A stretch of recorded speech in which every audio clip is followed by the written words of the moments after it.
Hey everybody, welcome back to Cody Constantine. In today's chaos that's going on in the world, let's kind of settle down for a second and talk about Demon Slayer Episode 3.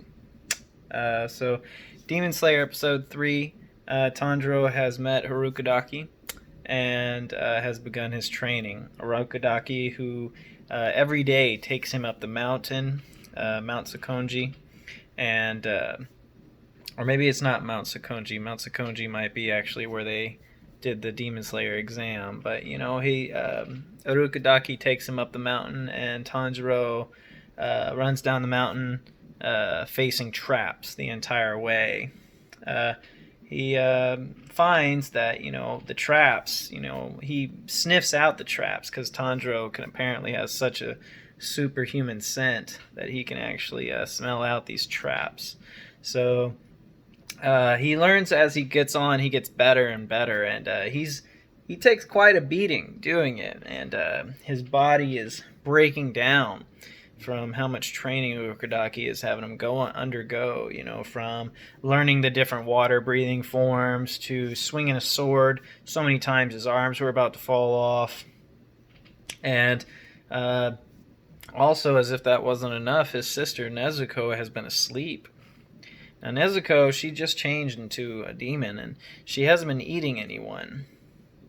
So, I think we can all conclude at this point in the manga, or the anime for that matter, that essentially they're vampires. That's what they are. They're just vampires. And, it's not the first time the Japanese have ever made an anime about vampires, but the whole theme of it is it's vampires, and that they have a sacred ritual of cutting off the head in order to kill them, but it's with a sacred sword. These are also the instructions that Urukadaki explains to Tanjiro, is that a demon can only be killed with a Nichiren sword, and by cutting off their head with a Nichiren sword, which is a steel that is taken from a mountain that bathes in the sun all day. But back to Tanjiro's training. Tanjiro eventually ends up learning all the techniques, and he succeeds in Urukadaki's training, and Urukadaki's trying to teach him about the different breathing techniques, and then eventually Urukadaki says, "There's no more I can teach you." After a year's worth of training, Urukadaki says, "There's no more I can teach you." Oh, and to finish on my point of Nezuko, like I said, Nezuko, she just changed into a demon, and the issue is that she hasn't woken up. She's fallen asleep and has not woken up. So for an entire year, Tanjiro is coming back to the house where him and his sister and Urukadaki are staying, and she's asleep the entire time. So they had a doctor come, and apparently he couldn't find out what was wrong with her. I don't know how, like, if the anatomy behind like that and a human and a demon is the same, but whatever, So, but he said the doctor said he couldn't find anything wrong with Nezuko, so she's just asleep. So, Tanjiro, as he's progressing in his training, also as towards the end of it, he starts noticing that the traps are getting even deadlier. Like real knives and like sharp objects are being placed at the bottom of pits. Tanjiro even says, "I think he's trying to actually kill me." So, fast forward to a year later, Urukadaki says, "There's no more I can teach you." And he leads Tanjiro to a giant boulder in the middle of the woods.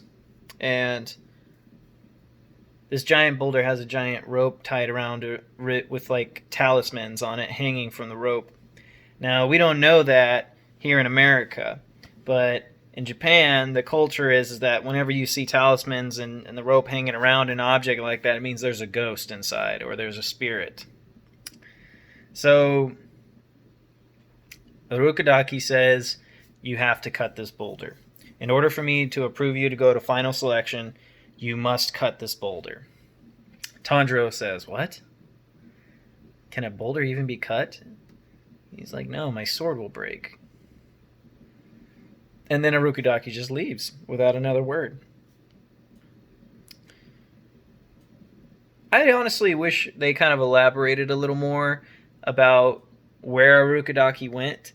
because Tanjiro, over the course of another 6 months, he trained on his own. He trained on his own, just lifting weights, holding his breath, push-ups, swinging his sword, breathing techniques, and he couldn't cut the boulder. And in this time, from what I can gather, he's still living at that house. So where was Urukadaki this whole time? Was he just ignoring him? That's kind of awkward. You know, he's just, hey, good morning. Yeah, don't look at me. Don't talk to me. So, but yeah. So Tanjiro, after 6 months, still can't cut the boulder.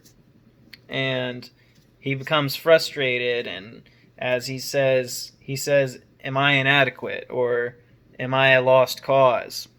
And then to which he screams and he says, I almost gave in. I almost gave in. And he ends up somehow summoning the spirit of an unknown swordsman that was under the tutelage of Urukadaki. And he tells him, he says, you're weak. He says, immature, slow. He says, you don't look like a man like that. And to which he literally starts beating the crap out of Tanjiro with nothing but a wooden sword. He just attacks him. And in the meantime, Tanjiro is so worried because the swordsman has a wooden sword and Tanjiro has an actual sword. And he's scared that he's going to actually hurt this guy. And Tanjiro doesn't know that he's a spirit, so that's a spoiler. But he just sees him as a swordsman. But the swordsman beats the crap out of him. And after he knocks Tanjiro out, he turns over to his other swordsman, who also was a student under Urukadaki. She's a little girl. And he says, I'm leaving him to you. So apparently, where Tanjiro was lacking in was that he remembered Urukadaki's teachings as a matter of fact. He didn't remember them. He didn't remember them because he put it into practice. You know, we can think about that in a lot of subjects like math or science, or you can remember something as fact, but until you actually put your mind into it and try to break it apart and try to understand the different perspectives of it, we won't know, or you can't say that you truly know something. So as Albert Einstein once said, if you can't explain it simply, you simply don't know it enough. So Tanjiro is taught over the course of the next 6 months to train even harder and to also practice his breathing techniques to where he really understands it and he puts it into practice. This is a really awesome training arc in the show because I don't know about you, but typically with animes, there's always this really long, drawn-out training arc. Naruto, Attack on Titan. Actually, Attack on Titan wasn't even that bad. It was about 2-3 episodes. A lot of people would probably consider Attack on Titan a decent training arc because there were a lot of memorable moments in it and stuff that were pretty worthwhile, like Eren learning how to figure out the gear and such. But I mean, Naruto, that was just like forever. And people, I don't know about them, but I feel such dread. Sometimes whenever I start a new shonen type anime, I always feel the dread because it's like, oh, I'm going to have to start with the whole, moral Jesus figure and how they're going to conquer the world. And then once they get to their training arc, oh, this is hard. Like, you don't understand. Like, they break down the fabric of their character and then they become this new person. And it's just like, it's over. And I mean, that's all well and good for those who enjoy that, but for me it's slightly dreadful because it's almost like it follows a formula.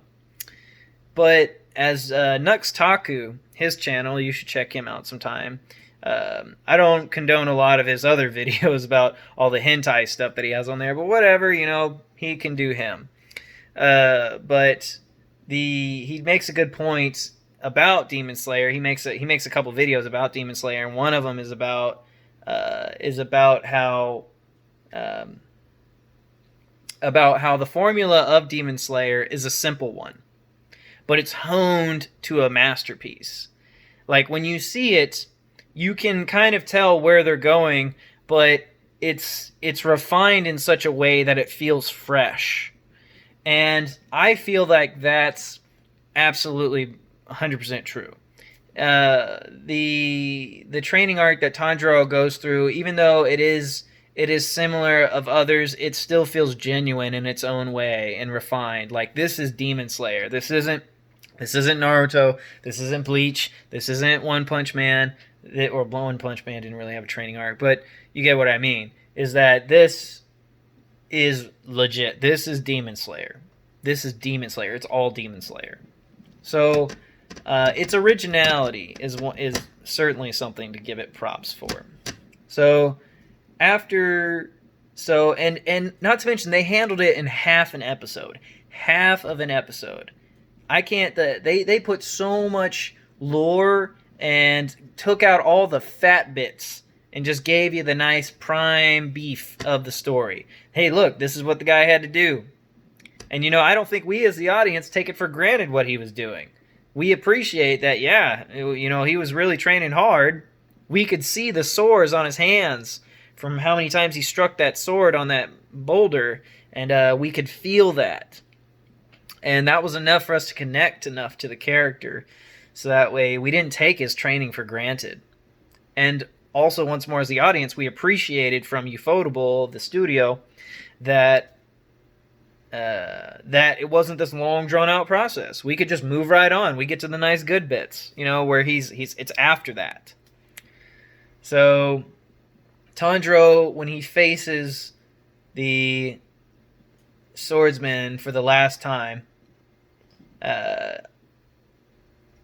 he said that the swordsman looks to him and says, "Finally, you have the look of a man." And it's true. When you see Tanjiro, his hair had grown long over the year. He's dirty from training, and he's got a different look about him. When you look at him, like, you can just tell. You can just tell the ferocity in his eyes. He's not a little boy anymore. The little kid that saw his family slaughtered and wants to protect his sister. He's still kind of that guy. But he's different now. We, as the audience, get absolute visual proof that he's moved on to some kind of new step. Tanjiro goes to a one-on-one bout against the swordsman, where he rushes straight forward, and as Tanjiro says, these battles are simple because it's matters of who's faster and who's stronger. And with one fell swoop, Tanjiro slices through his enemy's mask. A fox mask. And the mask breaks apart, and the swordsman just looks at Tanjiro with shock. And then it turns into happiness, and then sadness. The little female swordsman that taught Tanjiro says, "Don't forget what you did today." As Tanjiro mist envelopes the area, and Tanjiro loses sight of his opponent and the swordswoman, to where he finally looks back and sees the boulder now split in twine.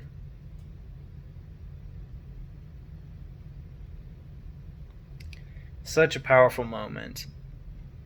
The training that Tanjiro did was so intense, and the way how as me personally in the audience watching him strive to meet his goal, and for him to achieve it that way, I almost forgot about the damn rock. I don't know about you, but I almost forgot about it. It's kind of like the saying goes, "Don't look for the bird, look elsewhere, and the bird may arrive." And the bird being obviously the goal in our lives that we strive for. Don't look for the bird. Just focus on you, and the bird will arrive on its own. Anyways, that's my vlog for today. See all you beautiful people later. Stay safe out there, and Cody Constantine out.